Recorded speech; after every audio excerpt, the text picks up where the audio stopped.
back to Invest Global. This is Riley. This is Colin from Presearch. Could you give a basic just explanation, maybe kind of elevator pitch of the project? Absolutely. So Presearch is building a decentralized search engine that rewards people when they use it and contribute to the platform. So you earn rewards for searching.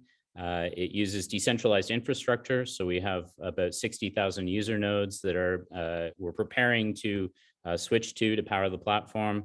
Those operators receive Presearch tokens as well for rewards. And it's ultimately a privacy search engine. So it protects you. It does not profile you or track you. And been around since 2017, up over 3.8 million registered users, about 150 million searches a month currently. And everything's kind of centered around the pre-token, which is the unit of value within the ecosystem. Interesting. And if you would be able to, maybe those for unfamiliar of, why a privacy browser focus, a lot of people just default to these browsers that are on, let's say you get an Apple device, you have Safari, let's say you're using Android, and typically it's Google. Why people, Google is kind of in the book, The Four, they talk about it as one of the four horsemen, where you have Facebook, Amazon, you have Apple, and then you have Google, how they track all this data. And some of the things that I think go behind the scenes where people don't necessarily realize if they're not running a business, if they're just doing personal things using Google, maybe they're a little bit less aware of what's going on. Whereas if you run a business, if you're understanding how your data is important, how these tracking things are very important, and then also maybe compare that to Brave, which I think some people in the crypto space would be familiar with, and kind of how that fits in compared to those two. Yeah, absolutely. So yeah, I think there's really kind of two things for us trying to be an alternative in this space. And one is, the privacy aspect of things. And there is really just a tremendous amount of tracking and profiling that's being done by all these different big tech platforms.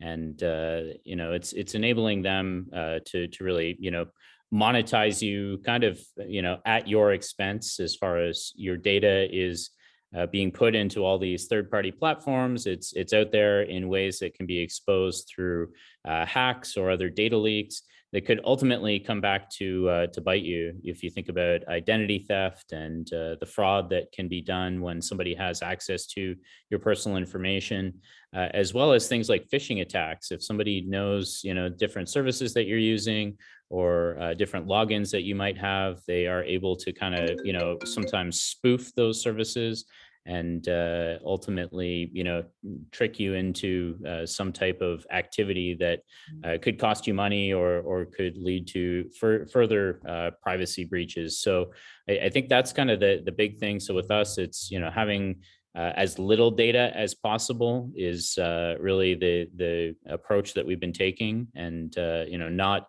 building profiles, not tracking, not storing your search queries, all those kinds of things, so that ultimately there really isn't a lot that could be exposed in a worst case kind of scenario. But just looking at all the different ways that you can protect your privacy, whether it's a browser or different cookie blocking and tracker blocking browser extensions.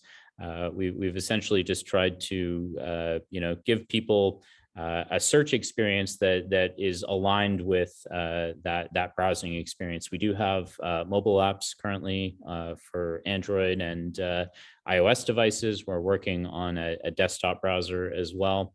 But it's kind of more from the search side of things, and trying to be an alternative to Google and DuckDuckGo. Brave, as you mentioned, is fairly big in the browser space, and recently in a number of other spaces. They've got now a search experience. They've got a kind of alternative to Zoom. And so they're trying to do the same thing. But what really kind of separates us from them, and ultimately is one of the big things, is it's not just privacy. It is kind of this economic concentration and having these monopolies that are being formed, where you've got really one provider that is having all these different things linked together. And for us, we're really focused, on search, and kind of browsing is connected to that. in kind of almost a necessary fashion, because some of the default browsers like Safari, for instance, you can't customize the search engine away from whatever they offer as the default option. So in order for Presearch to be available on an iOS device, there needs to be like a browser app. But it really is, kind of the genesis of the project. It was really more about having an experience with Google where we were, kind of demoted onto page 8 of Google search results, ended up in a bit of an FTC investigation and an antitrust investigation that actually led to Senate testimony back in 2010, 2011, 2012. And just realizing how much market power this one company had, and how they had, connected all these different kind of opportunities, and started promoting their own services, really to the detriment of kind of the free and open marketplace. So Presearch is ultimately about trying to create a level playing field in search, and trying to be kind of like a Switzerland of search as well. I see. That's very interesting. Wow. And yeah, the way you compare that with Google and Brave is very interesting as well. And in that, when you were talking more about, the phishing issues and these different things, when people are kind of not aware of what's going on with their own privacy, I think one of the biggest things that I always, if I'm helping someone or like a family member or clients with anything in the cryptocurrency space, the biggest thing is like most people have no idea what's already on their computer. Like just understanding the malware or like these very simple things that I think if you use something like Google Chrome, like you just take it for granted, versus if you use kind of inherently a privacy browser, you may be a bit more privy to these things. So, for example, do you think something like LastPass or Mhm. NordVPN. So like these are all kind of in the privacy space, right? So these are companies that are Yep. selling basically software in the virtual space. Do you see the future of this being kind of like a la carte, or do you see it being as like there's like an Apple of, because for example, if Apple had their own version of Brave or their own version of these different things all in one ecosystem, it could be very interesting. But like you said, as this moves forwards, you want it to be a bit more decentralized, right? You want to see people in all these other choosing kind of their own niches for these different things. But I think network effect is always something you have to take into consideration, right? So the Yep. kind of person that has this walled garden still, let's say in like 10 years, do you see that as being like something where all these things are together, or people are kind of picking and choosing their own different software companies? Typically, I think what people will flock to is something that obviously gives back an incentive, right? That's kind of how a lot of these in the cryptocurrency space have brought people on, and that's something that you guys work with a lot with the nodes and the different incentive mechanisms you have there. Yeah, I mean, I think there's really kind of two, fairly distinct markets, as far as just you've got your everyday users, you've got, people like the elderly parents, and you've got the people who just really they've got other priorities, and privacy security is really not their focus.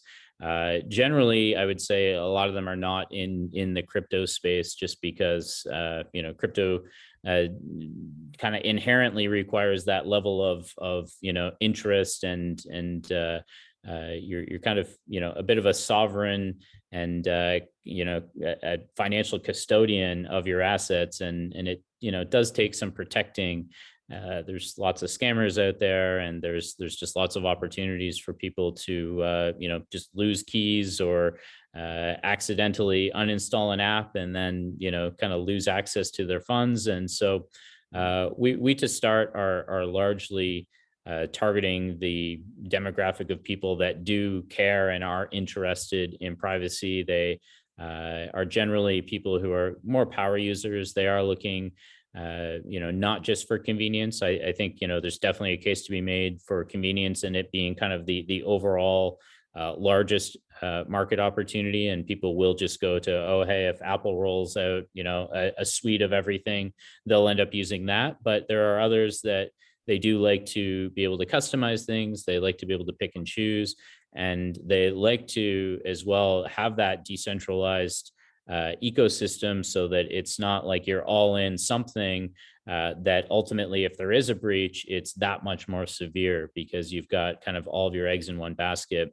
And so, yeah, definitely apps like NordVPN, or Proton Mail, or any of the different privacy enhancing software tools. They're kind of aligned with what we're trying to achieve, and Presearch is kind of another one of those tools for people. It's giving them. I think a lot of people right now are using like DuckDuckGo, which is really kind of the market leader as far as private search. They've been at it for the longest, and they've raised a bunch of money to do some pretty extensive marketing campaigns.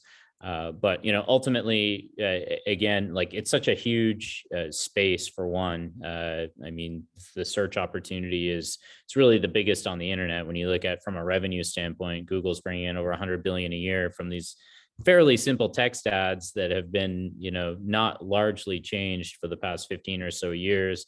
And then you've got Bing, which is the second largest, and it's a multi-billion-dollar enterprise, which is actually what powers DuckDuckGo. They're basically a layer on top of Bing. And so for us, we're kind of looking at the privacy side of things, but also looking at more having something that's a community-driven search utility. It's not kind of maligned against the user base, which is what happens sometimes. You kind of have investor interest, you've got advertiser interest, and then you've got user interest, and they're all kind of competing. In this case, because everybody's interests are aligned around the Presearch token, we just have kind of inherently this ecosystem that does align people better, and does end up ultimately, we're looking to build kind of a utility that the community can participate in, and ultimately can be more of kind of a bedrock, piece of internet software that people can help to actually participate in, and kind of promote, knowing that it's not going to come back to bite them, as has happened, in some cases with those who were early promoters of Google, and now they, kind of regret, they've got 92% market share, and we're completely beholden to whatever they do. And if, they sneeze, we catch a cold. So it's about having that more diversified landscape.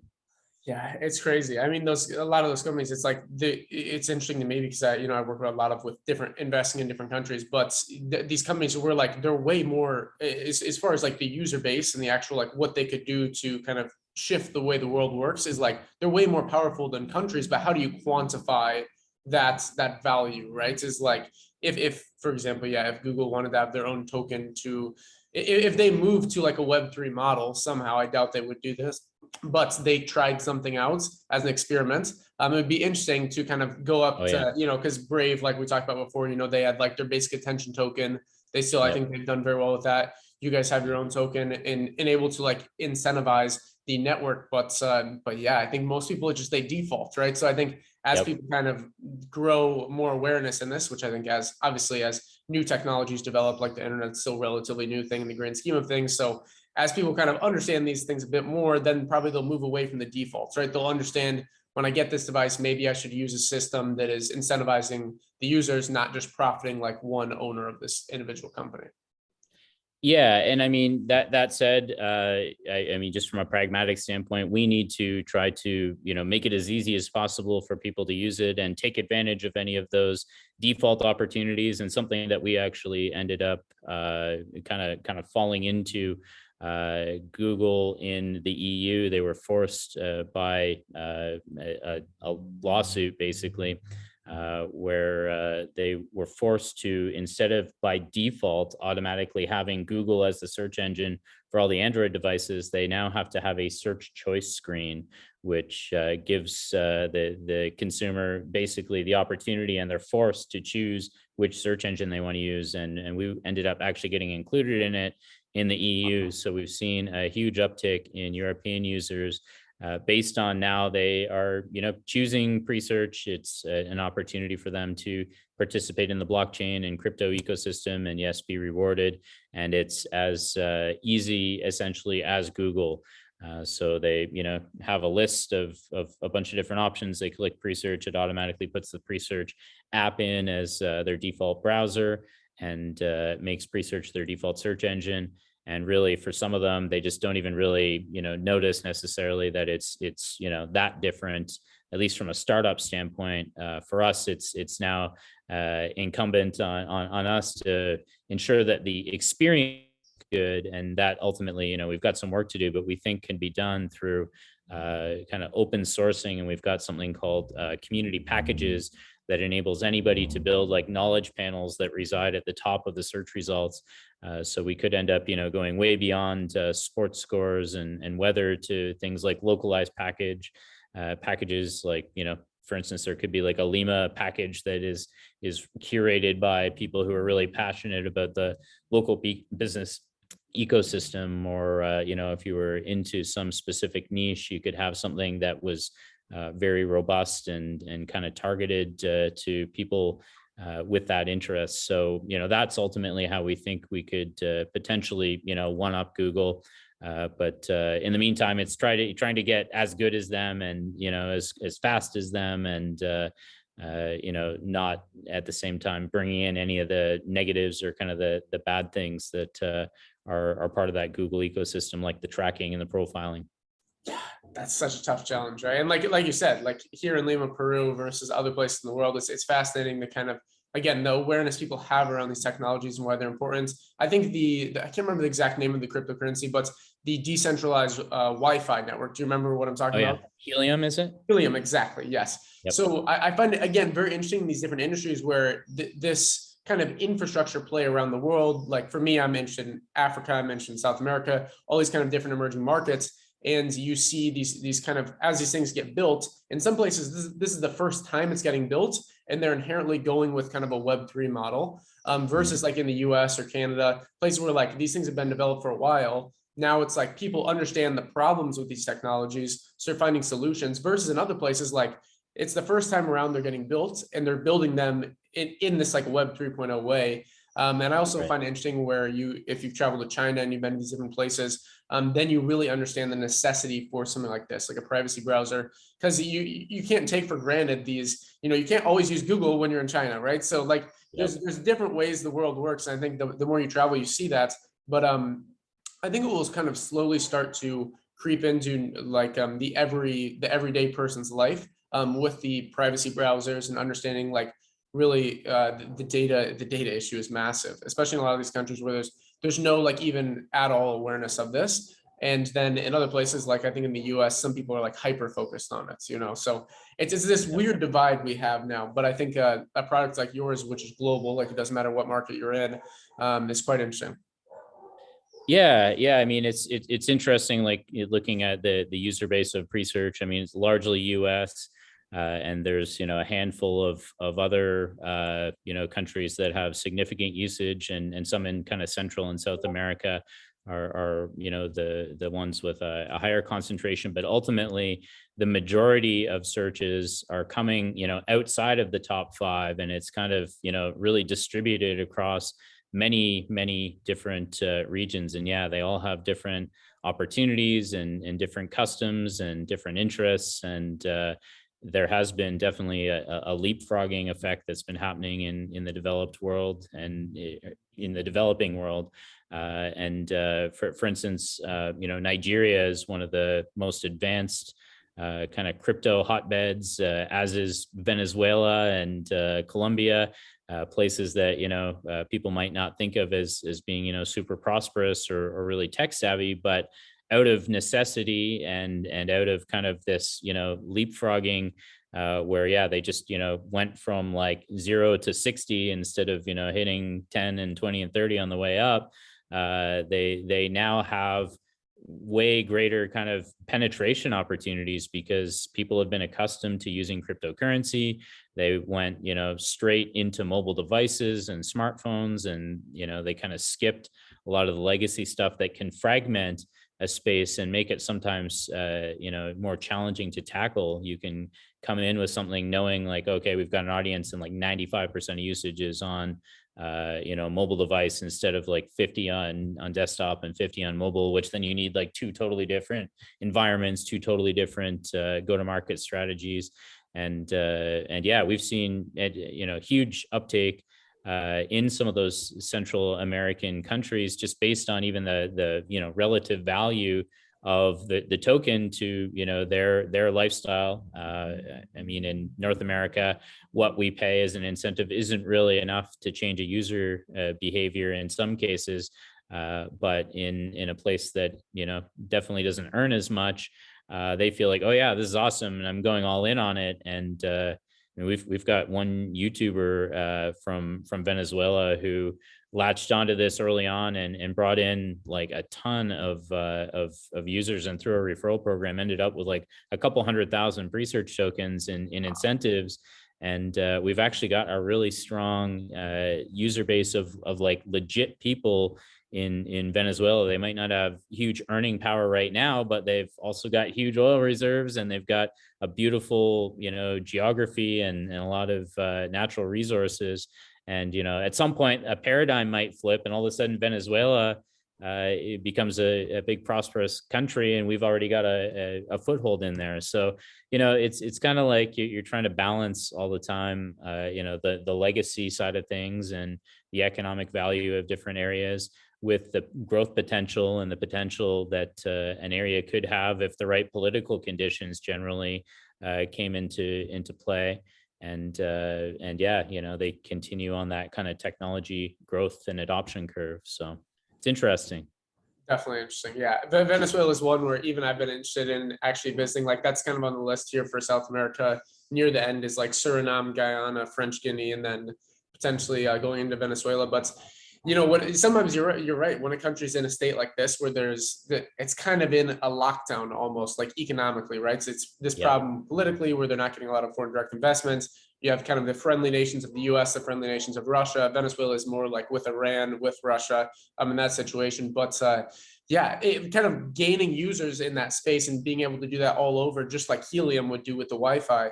I Yeah. find fascinating, and really also having it as like you said, if someone's able to make a nice income in some of these countries like Venezuela from doing that, then also if they're a long-term believer and they run this node for a long time, they're incentivized and they're going to make a lot more money, especially like the exponential benefits of seeing kind of a network effect rise in a project like yours is really interesting, really, really interesting. Yeah, and I mean, a lot of it is kind of to some degree in these areas. It's kind of hinged on like the success of cryptocurrency. Honestly, there's a ton of Bitcoin usage down there. They've had to hedge against the debasement of their national fiat currency, and so there's huge Bitcoin adoption, and people hold Bitcoin at a much higher rate as far as market penetration goes than they would in like Canada, for instance. And so let's say we have these black swan events. Who knows what's happening in, the macro economy. But let's say Bitcoin does come out on top, and let's say Bitcoin does go to like $1 a bit or $1 million a Bitcoin. You may end up with, these nations that were formerly, kind of not particularly prosperous in this new world, ending up to be quite prosperous. So it's, there's a lot of change happening. Obviously, you're, very aware of that, and you're looking at all the ways that you can kind of benefit from it and hedge against some of the downsides of that change. But yeah, there's some really interesting geographies out there. I mean, we're core focused on kind of U.S. and North America, just from a monetization standpoint, from an adoption standpoint. But when we get these little like experiments that happen, where they're kind of like organically, and all of a sudden, oh, you've got this huge community of users, and they're like legit users. And there are some that will spring up where it's like they're abusive, and it's like, oh man, we got to figure out how to like tamper that abuse. Honestly, we found like in a place like Venezuela, they might not have huge economic resources, but honestly, like we've had direct communications with them, and there's like an anti-abuse system that's built into the project, because token farming is one of the biggest things that we've had to protect against. And honestly, within that community, we really don't run into it. It's like, man, they're just legit users. They use Presearch as their search engine, and they're not trying to really farm tokens or anything. And it almost makes you like, well, man, what if Presearch got big? And all of a sudden, like it's not the Bitcoin thing. It's, oh yeah, you've got a whole bunch of, Venezuelans who have a bunch of pre, and that could help, raise the economic tides of that country, based on really ultimately one person who had a huge YouTube channel and got a whole bunch of people on board. So I don't know, just kind of fun, different kind of thought experiments as far as like what could happen, and how could things play out, and how can people ultimately change their financial destinies, and provide better for their families, and build stronger communities and all these things. And that to me is one of the more exciting things about crypto, is just that potential for change, and switch away from this central banker dominated kind of clown world, unfortunately, that they've been creating. Definitely. Yeah. And I think with a project like yours, you just provide really a platform for countries like that to actually be competitive. And that's always something I'm fascinated in, right? It's like everybody sees businesses like, yeah, it should be a free market. You should strive to make the best product, make it the best experience for the customers. But countries really kind of now are starting to have to compete. You see this in different citizenship investment programs. But when it comes to adopting a technology like for example, just I truly see is like, if you're adopting Bitcoin as one of the acceptable reserve currencies of the country, you're adopting a new technology, right? It's just a new money technology. And when you kind of use potentially, a new browser or something like that, and that kind of becomes common in that country, which it really isn't now. I mean, I know India has like certain browsers that they use that are very popular there. Russia has different browsers, but mostly outside of China, Google dominates pretty much everywhere. And at the end of the day, like, you see things like WeChat, where again, this kind of network effect you have on these platforms is so powerful. I think it's just hard to quantify the exact value of that thing, right? It's because as the world becomes more and more and more technology dependent, whereas, in a lot of the places that I'm traveling, I see places where, like, for example, they still only take cash, which in the US or in Canada is not very common. Even in Asia now is not very common. You do see it still in South America. You still see it in Africa and in Eastern Europe. But at the end of the day, it's one of these things where you don't see these adoption in these places. And again, when this technology really hits, I think they're gonna just from the start adopt in Web3, because it's more of an incentive for them, right? It's because, again, I think in most people that just use these things in like Western countries, it's just the default, because it's not even like a thought, right? It's because they're like, I have other things to worry about, so I don't need to know how my privacy browser works, Yeah.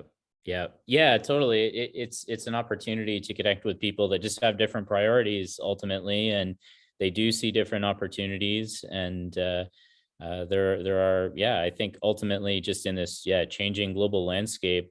I mean, going down and looking at farmland in South America, maybe 30 years ago, like, oh, why would you bother doing that? We got plenty of farmland in Iowa, obviously, but now it's like, oh, we're looking at places with different protections and different, economic opportunities. Real estate has become so priced up here, and dominated ultimately by some larger players, that it makes sense to start looking elsewhere. And so then, as that kind of shift happens, it opens up different opportunities for people in that area to capitalize and to kind of grow in different directions. And with just such a malleable world right now, it feels like the old orders are crumbling. There's maybe a new world order that they're trying to promote, and there might be kind of somewhere in between where different types of people. It might be that South America might end up the land of the free, and that could very well just kind of jive with their culture, and the fact that it's kind of decentralized, as far as there's so many countries down there. It's not like one dominant kind of like in the US. I mean, it's a really large landmass to be dominated by one very powerful central government.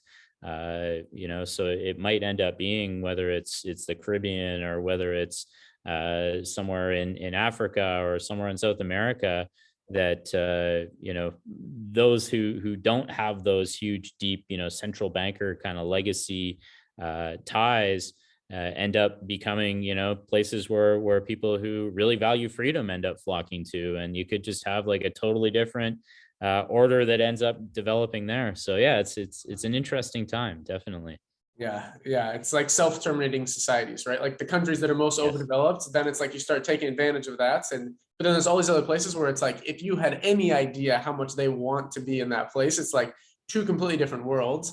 That's But right. it's like traveling back in time in a lot of these places, So like Right. for me, it's interesting to like contrast like Kosovo. It's like this small country, maybe 1 million people in very Eastern Europe, and like Georgia and these places, to like France or Germany, where it's like so developed, and like just not that long of a flight. and you have a completely different world. And that's just in one continent, right? So there's even more interesting opportunities like here in South America and Africa, even some places in like Southeast Asia, I think are quite interesting. But yeah, things are changing very, very fast.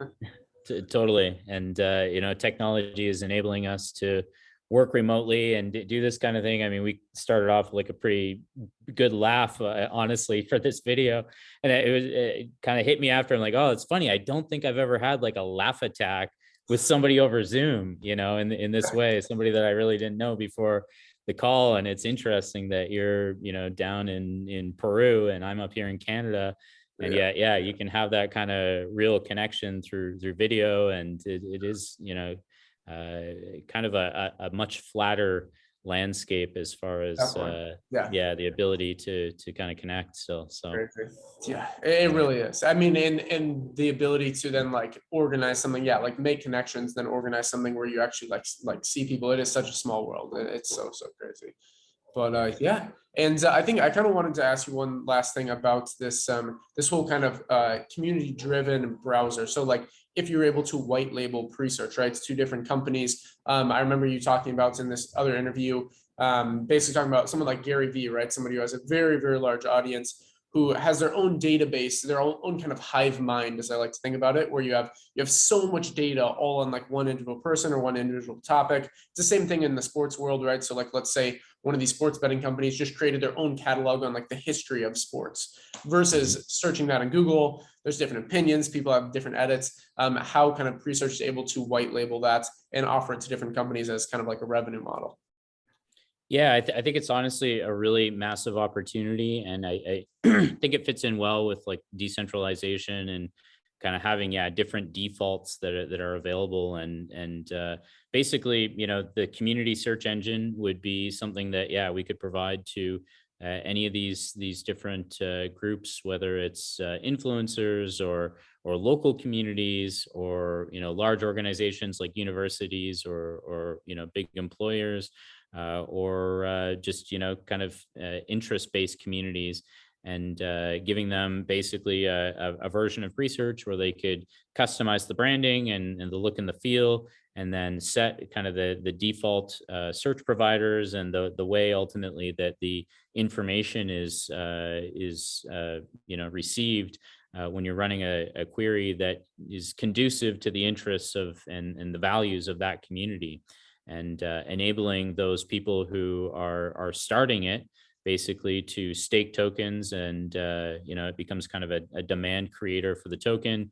It can be a revenue generator as well. There can be fees, either ongoing or upfront, in order to access the service, and then it becomes a kind of revenue opportunity for those people, because as they promote it, they're bringing users into the system. They can earn a fraction of the search rewards that their community members are generating. So it's a way for them to kind of take the initiative and support the brand and support the community, and then have an earning opportunity. And then for Presearch, it's really a great go-to-market strategy. We don't have to be like this, kind of like one size fits all vanilla kind of experience where we try to be this, everything to everyone, like Google frankly is. But we can still at that point enable those different communities to onboard a bunch of users into the Presearch ecosystem, and then have those users still be exposed to the ads that are being run through the Presearch keyword staking platform. So it's a way to like build that audience and kind of accomplish all those goals in a way that's still aligned with the values of decentralization and choice and customization, and have all the different participants benefiting in a way that ultimately, could prove to be pretty potent. Very interesting. Huh. Mhm. That's so fascinating. I love the white label model. And like you said, yeah, the more kind of revenue models you can kind of bring to the project and incentivize more users to kind of run the node. Could you briefly just speak on the I guess a basic rundown of the node process? Because having it be, I know with you guys focus on it being kind of very turnkey, like a simple process, and then comparing that to other projects where it's very complex. You have to know a lot of things to run a node. Node is not a very black and white thing, right? It's very, Yeah. very variable on what kind of node you're running. And maybe talk a little bit about the Presearch node. Yeah. So that was something that we launched, I guess, almost a year and a half ago, kind of end of 2020, early 2021, and it's a way basically for the project to access the computing resources that it's going to need currently, and then in the future states as we build out different things and more of a decentralized index that's kind of operated by Presearch. If you look at Google, for instance, or any of the other centralized search engines, they've got these massive data centers, and they invest billions of dollars into building them out, super capital intensive. Then really locks you into kind of a geography, and then you're locked into the rules and regulations and some of the things like the Patriot Act that ultimately are not really friendly to users from a privacy standpoint and from protecting their interests. So this is a way to harness, instead of using those centralized servers, the computing power that people have on their computers.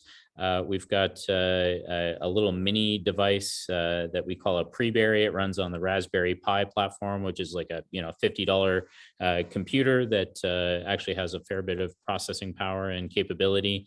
You can just kind of plug the device in and spin up a node on Presearch, and then it connects into the network and then provides resources that we can then utilize for doing the processing and kind of the data needs of the project.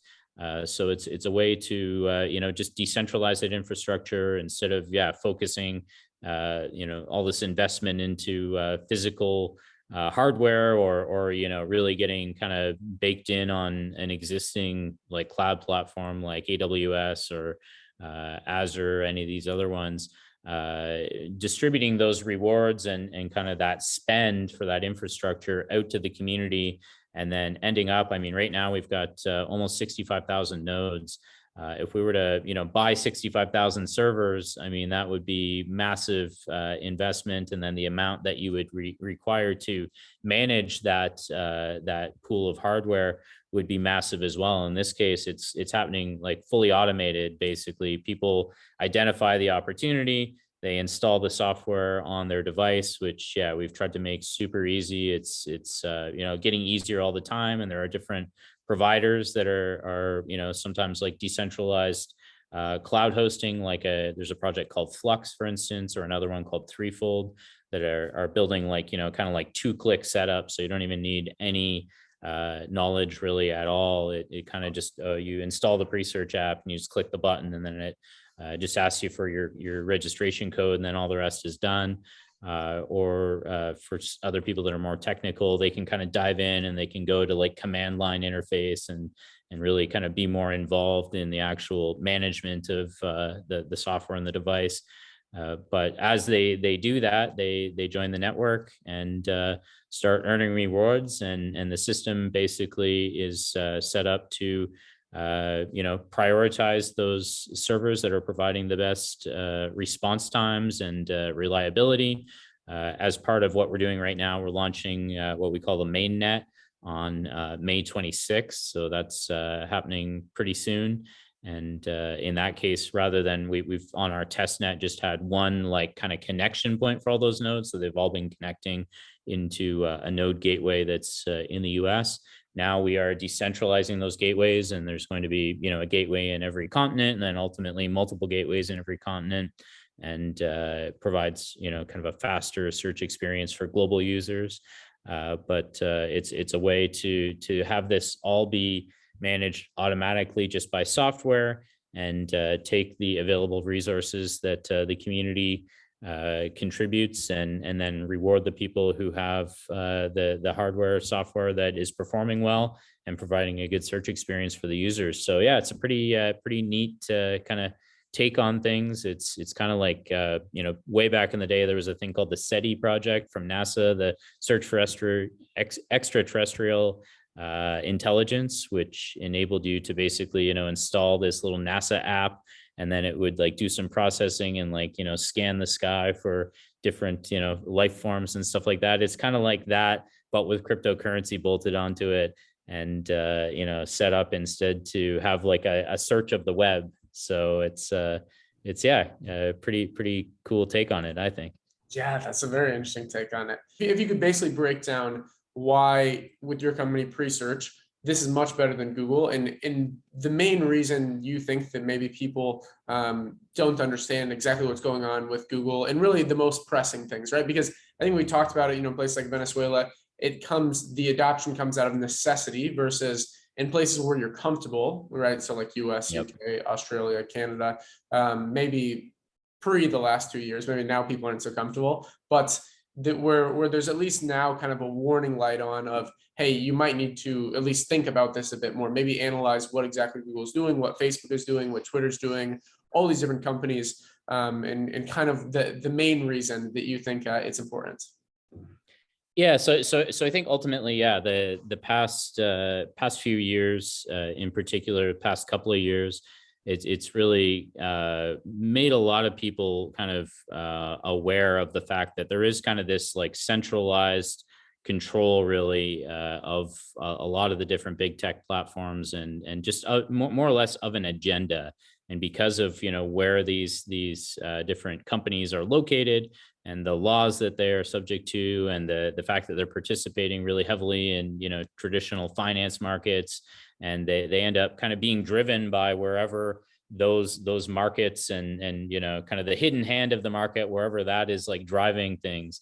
And I think, yeah, it's exposed to a lot of people who are more kind of freedom and liberty oriented, who are looking for alternatives, looking for sound money, looking for just the ability to be free, and to have different beliefs and values than maybe are being promoted by certain entities, a lot of the big tech, and kind of this woke agenda.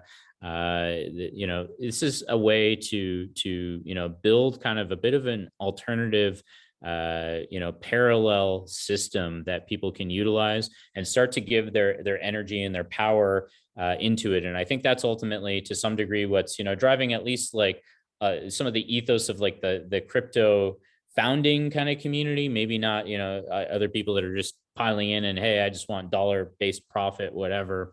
But I think a lot of that ethos of the early kind of crypto sphere, looking to create alternatives, things that are just more distributed, less concentration of power, more egalitarian, and aligned with freedom. That's really ultimately kind of what's driving us and driving me in this project. And then ultimately, for us, it's about building out this platform that the community can actually take ownership of, and take control of through a DAO, and through governance, and enabling kind of the world to have basically like the people's search engine that is actually aligned with them, rather than whatever these other agendas are that are at play, that might be kind of seeking to consolidate power away from the people into these large either national or supranational entities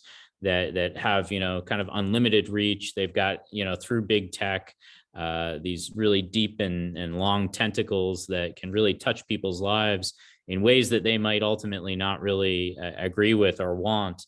And so we're trying to provide them with an ecosystem that they can participate in, create value in, receive value in, and kind of use it ultimately to avoid censorship, and to enable them to access the information that is out there that might run contrary to whatever agendas end up getting really promoted. There's a lot of talk about 1984 over the past couple of years, and there's basically a ministry of truth that's recently been formed. Disinformation, misinformation within the U.S. government.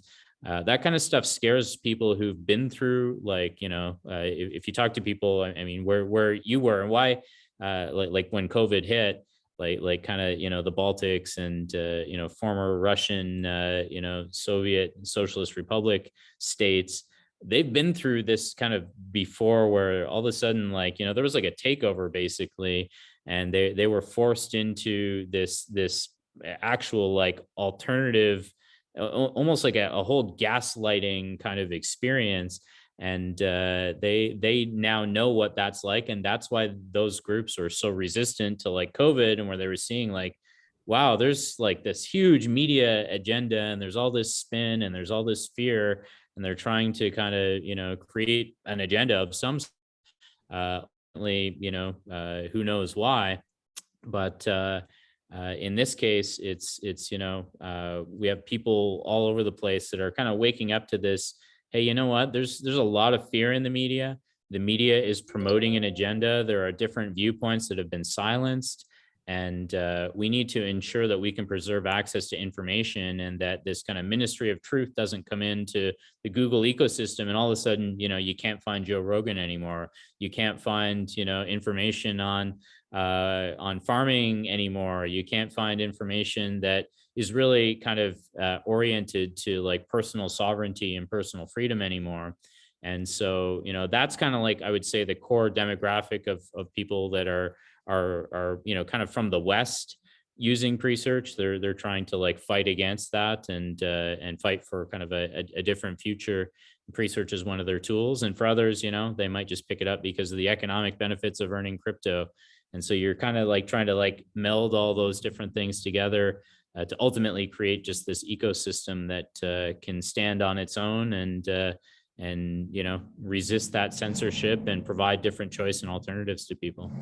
Definitely, incredibly well said. Yeah, I think it's much more of a necessity now than ever, right? So I've always considered doing a series, and I probably will do it sometime this year, but kind of on like the digital like go bag, if you will, like the kind of bare bones essentials of if you had, like, let's say you started over with like a new computer, like what are the first things you would do to like start up, run a business, get into your investments? Because the beautiful thing with cryptocurrency is, obviously I talk about this on my channel, like having commodities like gold and silver stored in other countries, but a better thing with crypto is what you can do is kind of spread it out with just your private key, where you can memorize this and start completely over in a new country. You see the use case of this in countries like we were talking about, ex-Soviet Union countries. Now, kind of recently, we saw this in Afghanistan, where when they closed down all payment railways, if let's say you were a 10-year-old kid in that family and you understood how the Bitcoin network worked, you could have gotten money in and out of the country, whereas nobody else, the oldest people in that country, nobody else could have gotten money in and out of the country. But in that case, it's life or death. You know what I mean? So you saw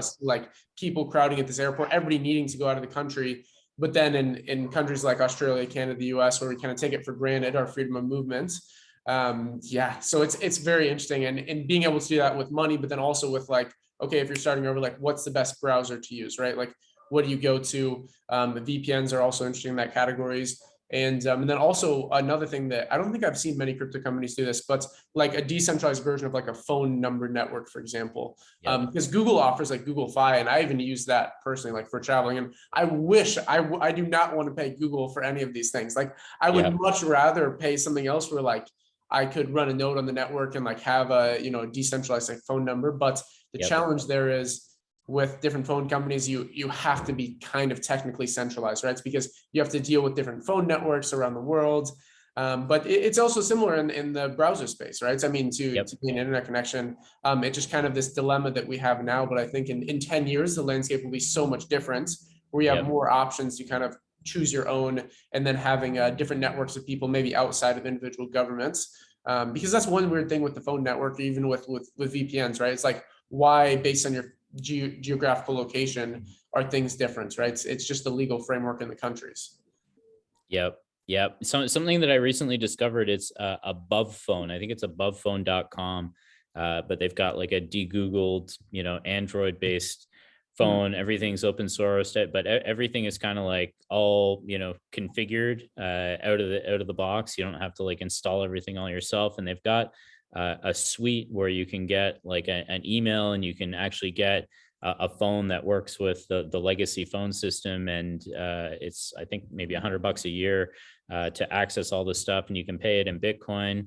And it basically gives you, and it's done by some like real freedom oriented people, like Dollar Vigilante has Crypto Vigilante. It's some of the guys behind Crypto Vigilante, and they're definitely oriented to personal sovereignty and freedom. And they're doing something with this above phone that I thought was pretty compelling. So But yeah, absolutely. Just, how would you, like, you never want to think about this, like, hey, if like things go weird, but it's like, man, things got pretty weird, and things in Canada and Australia and some of the other countries got really weird this winter.